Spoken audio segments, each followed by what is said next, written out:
l'Institut national de langue et civilisation ankala indrindra ny sampana malagasy izay ao amin'ny département Afrique et Océan Indien. Isataona moa dia mandray orataka amin'izao foana izay miara-miasa mikolo indray mandeha isataona. Misy sampana hafa koa, misy fikambanana hafa koa miara-miasa aminay fa tsy mikolo ihany.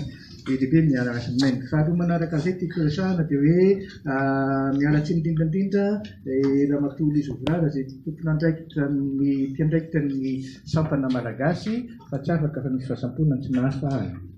Fahatelo manaraka izay tsy lava resaka tikory. Fahatelo manaraka an'izay dia isaky mandray fitenenana takan'izao rehefa mikasika ny teny dia mampatsiahatra ny hatrany ny tenin'ny Ravelo Mpitandrina hoe ny teny dia mitaiza ary ny teny dia taizana. Ka ny fomba ahazoana mitaiza ny teny anankiray dia ny soratra. Izay ny mazava-dehibe ny soraton'olona araka fiheverana azy. Ary sika malagasy dia tena mahavoa manana tombom-be lehibe mihitsy raha miolitra amin'ny firenena afrikanina sasany satria manana ny tenintsika manokana sika ifandraisintsika na dia amin'ny fiteny faritra aza mba azo azy ihany na dia mandeha ny faritra hafa izanao mba azo ihany ilay resaka ilay olona miresaka amin'ny teny.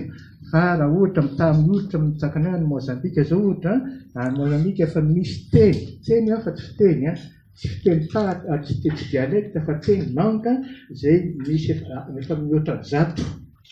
Dia voatery rareo satria tsy mifankahazo izy dia voatery mampiasa ny tenin'ny mpanjana tany azy taloha dia ny teny portugais izany. Takan'izay koa ny any Sénégal sy ny sisa takan'izany Mali misy ny Wolof, misy ny Peul sy ny sisa. Izay mahatonga milaza hoe isika mananjara tanteraka mihitsy manana teny iray, teny tokana. Izay ihany no tiako resahana fa dia samy sasitra anao samy azo voalohany daholo fa